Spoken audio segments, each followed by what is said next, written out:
تو تنقید احتشام نے یہ کہنا کہ انیس کو تمام بڑے دنیا کی زبانوں کے فن پاروں کے بیچ میں رکھ کے دیکھنا کہ بڑی باتیں، بڑے احتشام کے اس میں بڑے وقی قسم کے جملے ہیں جنہیں ہم بنیاد بنا سکتے ہیں۔ اب دیکھیے یہ احتشام صاحب کا مقدمہ تو پاکستانی میں وہ مطلب مراسیہ انیس سے شائع ہوا جو پاکستان میں چھپی احتشام حسین ماں رہتے ہیں، لیکن یہ اردو کے کئی نقاد وہ کئی ایسے تاریخ مرتب کرنے والے تھے جنہوں نے مرثیے پر بھی لکھا۔ رام بابو شیخ سینا کی جو تاریخ ادب اردو، اس میں دیکھیے کہ وہ ایک مرثیے کا بھی باب بناتے ہیں۔ وجہ ہے کہ جب اصناف سخن میں غزل ہے، نظم ہے، قصیدہ ہے تو مرثیہ بھی آتا تھا، اور چونکہ مرثیے کو بڑے شاعروں نے ہاتھ لگایا، سودا نے، انیس نے، دبیر نے، ان بڑے لوگوں نے، یہ امیر کے مرثیے۔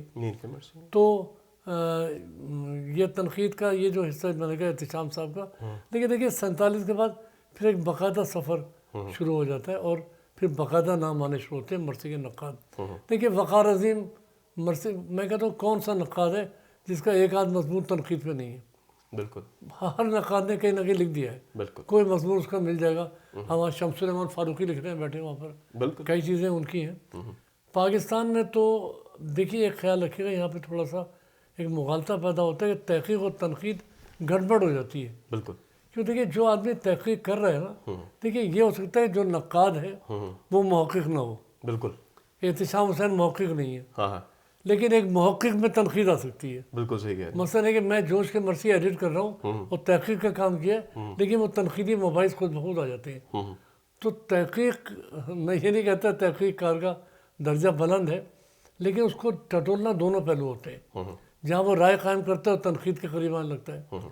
تو پاکستان میں پھر جب سفر شروع ہوا یا خود ہندوستان میں، دیکھیے بعض ایسی شخصیتیں ہیں اصغر صاحب کے جو تنقید نگار تو نہیں ہیں، اور وہ مطلب تنقید نگار سے مراد ہے کہ دوسرے علوم پر ان کو کام ہے۔ مثلا انتظار حسین کی شہرت افسانہ ہے، بالکل افسانہ، لیکن انتظار حسین طویل عرصے سے مستقل مرثیے پہ کوئی لکھ رہے ہیں، بالکل کوئی نہ کچھ کر رہے ہیں۔ اب دیکھیے جعفر علی خان اثر لکھنوی ہے، نیاز فتح پوری، جی ہاں، جعفر علی خان نے نیاز فتح پوری کی تردید میں وہ یہ سب چیزیں لکھی۔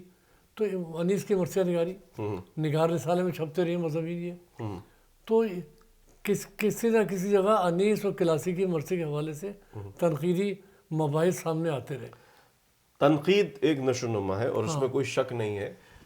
انتظار حسین صاحب کالم کے حساب سے لکھتے ہیں، جو بھی کتابیں چھپتی ہیں مرثیے پہ ان کا کالم ضرور آتا ہے، اور وہ نئی نئی جہتیں اس میں بتاتے ہیں، اور خصوصی طور پہ طریقہ یہ ہوتا ہے کہ اچھائی ہوتی ہے اور اس کے ساتھ 2-3 ٹپس دے دی جاتی ہیں کہ بھئی اس سے بہتر یوں ہو سکتا ہے۔